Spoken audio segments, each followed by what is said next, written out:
Mesdames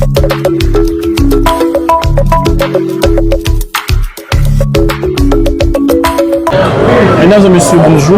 Bienvenue à tous vous qui nous suivez de partout, chers internautes, sur Ayuk Info. Bienvenue dans cette émission Conseil d'église. On reçoit pour vous un politicien, un chevronneau de la politique à l'UDPS. On va laisser l'opportunité de se présenter devant vous. Bonjour monsieur. Bonjour journaliste. Présentez-vous que la population, comme ça même en français, là, nous sommes là, Comme on a eu maître Anatole Kaloumani, je suis ici président de Yokabaz. Moi je suis Yokabaz qui a été créé le 11 novembre 2018 lors de Genève. C'est ça, je suis aussi un commandant de Sacré la Nation pour ceux-là qui regardent dans les télévisions chaque fois. Maître, vous avez bien dit que vous êtes communicateur de l'UDPS. On veut savoir, il y a combien de l'UDPS? Bon, c'est une question en tout cas très simple. Vous savez, même d'écouter la conférence de presse, tenez pas sur les radios de Zubalola. Vous avez vu que c'est depuis le 11 août 2024 que la CDP avait pris une décision de déchoir M. Olysen Kabou Chilomba, qui était l'ancien secrétaire général du parti. Avant celui-là, il y avait ancien secrétaire général. Oui, mais il porte toujours. Non, ouais, je vais en arriver. Ah, oui.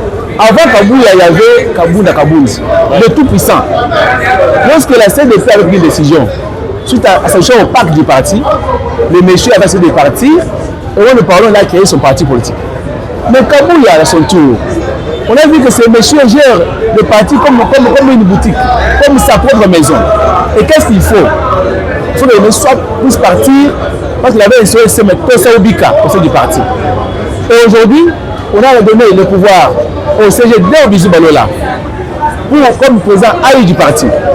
Kabou a refusé, il ne veut pas quitter le parti. Mais il faut dire ceci. Ce que Kabou a fait aujourd'hui, nombreux ont eu à faire ça, mais autres ont échoué.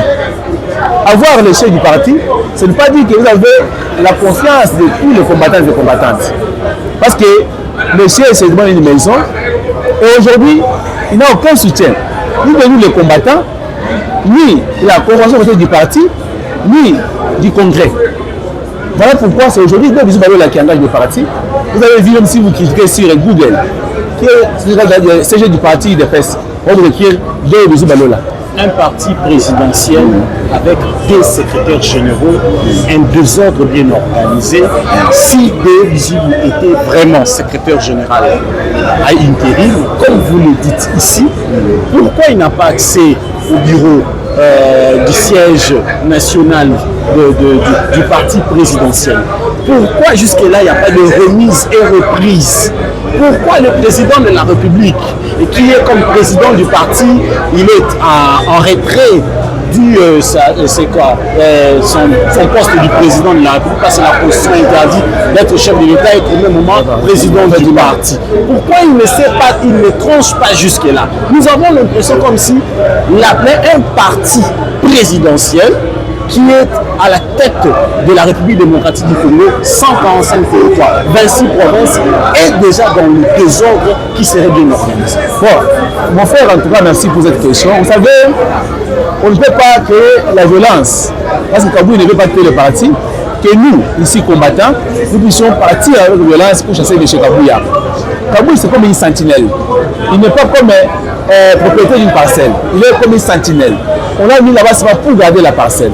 Parce que Déo, en tant que démocrate, ne veut pas créer de problèmes. Parce que rappelez-vous, on avait ce qu'on appelle Sabbat base. On faisait chaque samedi, on partait pour chasser ces méchants. Mais en tout cas, on a compris qu'on ne peut pas chasser ces méchants par force. Ces méchants doivent partir de soi. Et aujourd'hui, vous avez vu qu'il a un peu de vitesse. Kabou ne sait pas quoi faire au moment où nous parlons. Il a organisé combien de matinées pour se faire voir que c'est lui le général du parti. Mais comme on dit, les vainqueurs ne s'agissent pas. Donc, il ne s'agit pas. L'heure est toujours calme, serein. Il sait très bien qu'il a été choisi pour le parti de PSCD. Nous n'avons pas les conflits au sein du parti. C'est seulement Kabou qui ne veut pas partir. Parce que nous, quand nous parlons, on veut organiser une conférence de presse. Donc, toutes les structures du parti fonctionnent. Tout le reste du parti fonctionne. Kabou est là. Là, c'est comme gardien, mais bientôt là, avec la prochaine de la Yokabaz ma structure, on a déjà décidé la semaine passée qu'on va descendre la semaine prochaine pour chasser ces messieurs, mais là par violence.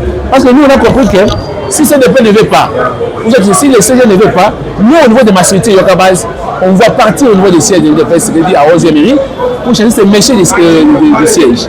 S'ils ne veulent pas, on va saisir la justice à la semaine prochaine pour demander à ces messieurs de respecter la résolution du 11 août 2024 pour laisser le parti tranquillement. Fatih Beto, lorsqu'il a quitté au niveau du parti, parce qu'il est venu empêché avec le poste du président de la République, dans ce cas, comme il est empêché, la loi est claire, nos statuts est clair à cette matière-là. Si vous lisez l'article 26 de nos statuts, vous allez voir qu'on a une organisation, comment le parti peut fonctionner en cas d'empêchement des présidents du parti élu comme président de la République. Et voilà, aujourd'hui, là, c'est une situation inédite. On a compris que ça va passer. Kabouya va rester au passé. Le parti, et j'ai parlé de Zubalo là, ce n'est pas Kabouya qui dirige le parti. Si vous allez faire preuve de la violence, si vous allez faire preuve de la violence, dites-nous. Donc, le parti n'a pas de texte qui le régit. Le parti n'a pas de loi. Donc, le parti n'a pas d'ordre intérieur. Non, nous avons nos statuts, nous avons aussi les membres de l'UDPS. Mais je voudrais t'entendre que l'article 26 de nos statuts parle de l'empêchement d'un président de la République, d'un national président de l'UDPS élu président. C'est la situation que nous avons aujourd'hui. C'est une situation inédite parce que depuis que notre parti, on n'a pas eu à gagner un poste du président de la République. Mais aujourd'hui, c'est arrivé.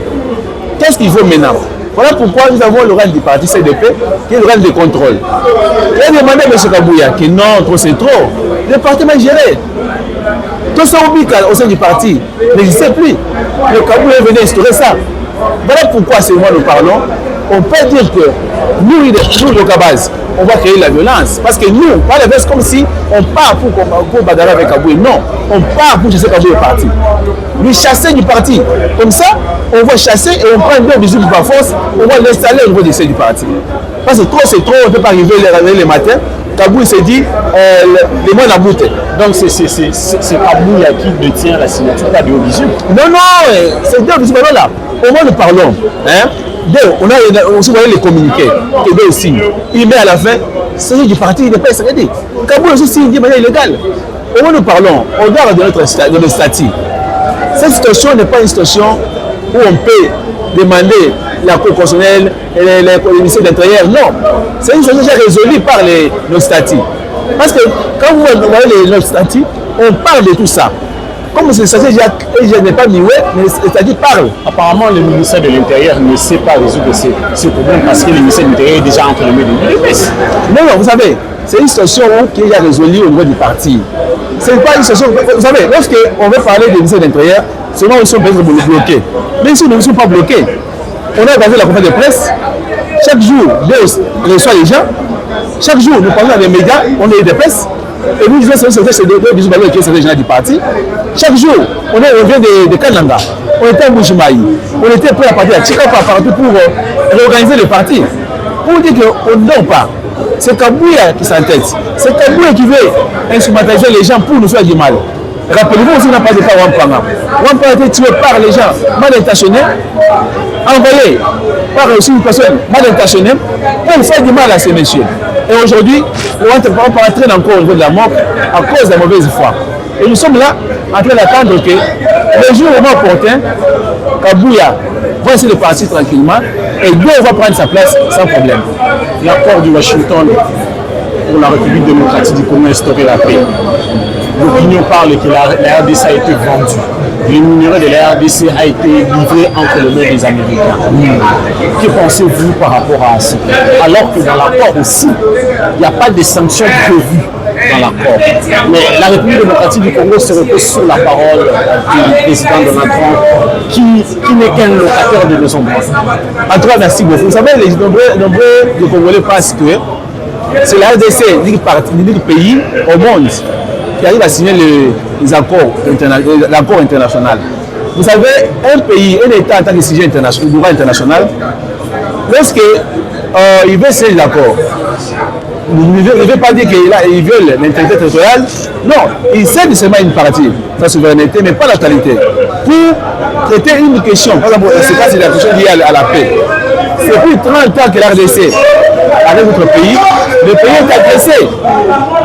On ne sait pas quoi faire. Kabila, 18 ans au pouvoir, ils ont encore multiplié les groupes armés pour rester au niveau de notre pays. Avec l'accord de paix 2009, il y avait CNDP. Arrivant en 2013, M23 est arrivé pour réclamer, en disant qu'écoutez, on doit réaliser, on doit respecter l'accord de 2009. Et moi nous parlons, ils ont fait 10 jours, quand même, de manière temporaire, ils sont partis. Aujourd'hui, il faut au pouvoir.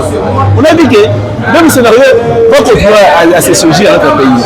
Il faut avoir une paix totale, pas une paix temporaire. Pour 2 jours, pour 2 mois, 3 ans, 5 ans après, non. On doit avoir une paix dynamique. Voilà, aujourd'hui, sous les juges des États-Unis et aussi du Qatar, la RDC est arrivée à signer un accord de paix entre la RDC et le Rwanda pour mettre effectivement fin à cette guerre. Effectivement, le 27 on a signé cet accord. Et l'accord, je vois beaucoup de Congolais, beaucoup de Français, on a dit ceci, ne pensez pas beaucoup. Moi, je veux le Congolais d'abord de retenir le mot paix. C'est que cet accord signifie paix. C'est une victoire diplomatique. Après beaucoup de voyages que les présidents ailleurs à faire, aujourd'hui on a eu une victoire. Parce que cet accord, quand vous lisez, vous verrez qu'on demande aux États de respecter la souveraineté de votre État. Tu es rwandais, tu es au Rwanda. Tu vas agresser la RDC parce que nous avons les minéraux. Non, il faut respecter notre territoire. Et aussi, vous avez vu les Nanga et tout consort dire que non, non, à cause des carrés miniers et tout consort, ils ont décidé d'aller faire la guerre à la RDC. Voilà pourquoi on s'est retrouvé avant-hier et 2 semaines passées au niveau du Qatar pour passer par le Congo, parler de la paix. On a écouté les principes liés à la RDC.